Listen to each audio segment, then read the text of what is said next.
You're listening to the Weekend Sport Podcast with Jason Pine from News Talk ZB. Zed, let's get you across the Tasman to Adam Peacock, our Australian correspondent, writes for codesports.com.au and turns up all over the place in media circles in Australia. Adam, thanks for joining us as always. Very public feud between Australian batter David Warner and former Australian fast bowler Mitchell Johnson over the last couple of weeks or so. Can you give us a bit of a potted summary as to what's played out here?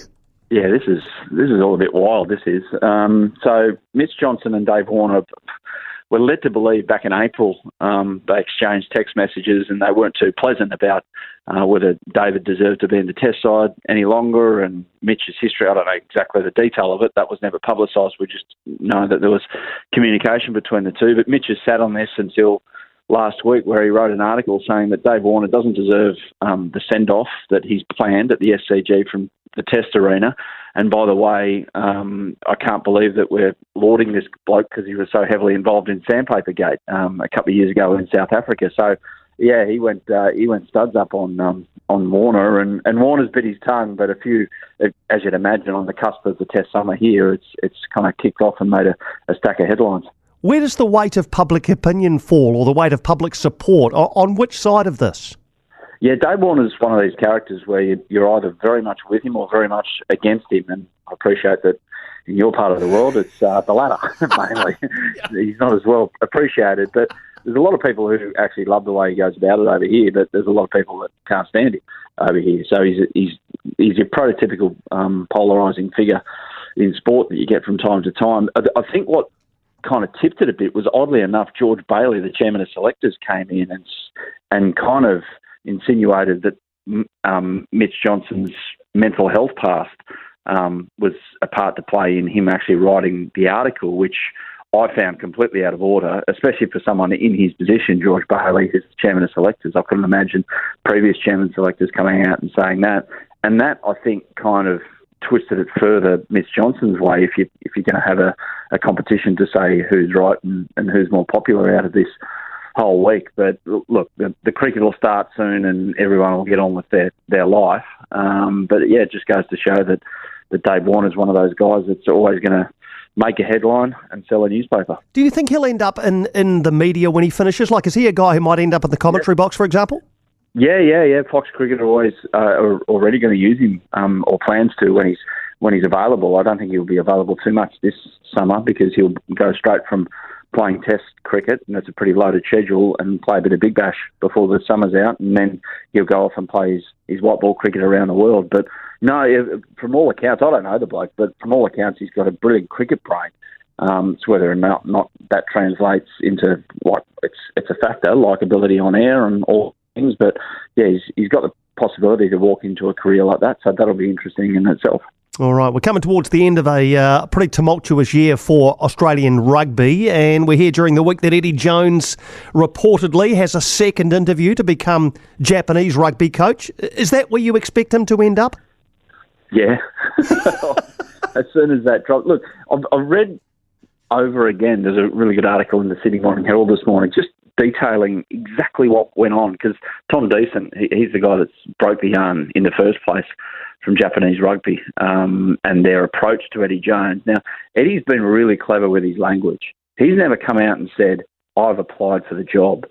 It's almost like he's left it hanging there, that intermediary. He's never mentioned an agent, and he's never mentioned someone from Japanese rugby getting in contact with his people and his people talking to their people.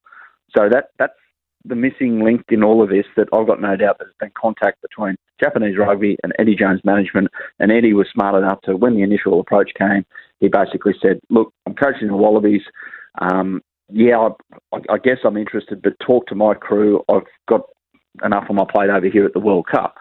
So you read back on that now and you think, well, yeah, that there obviously was something going on in the background. And now that he's over there and he's a free man again, after resigning from the Wallabies and didn't even cop a payout, it leads you to believe that he's about to walk into something over there again, his second stint. All right, and when you review 2023 in an Australian sense, the Matildas come to the front of the line, don't they? Great piece you wrote for codesports.com.au about the impact they've had on the Australian sporting landscape. How would you describe it? Define it. As immense and something that we've never seen before, because it wasn't just a sporting team that was like heavily supported, and the flow-on effect is that now they're, and I wrote this in the article, as popular as, say, Taylor Swift going on sale for tickets.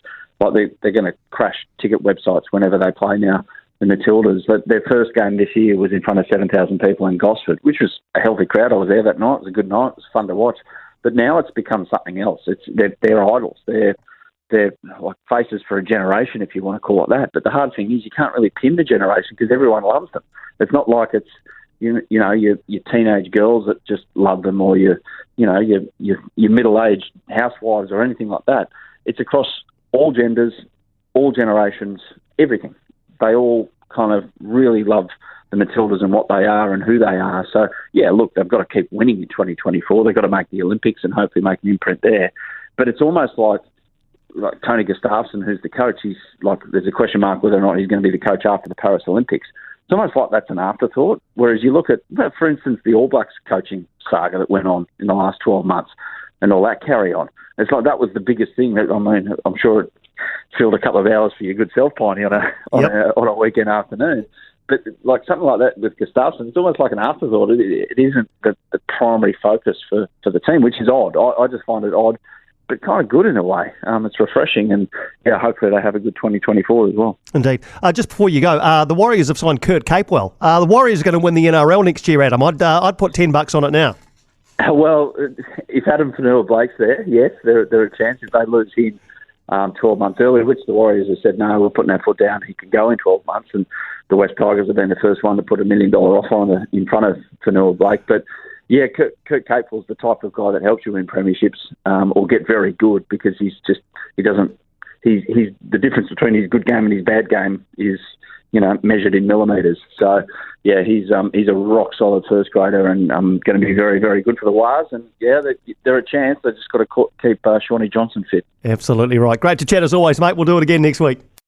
For more from Weekend Sport with Jason Pine, listen live to News Talk ZB weekends from midday, or follow the podcast on iHeartRadio.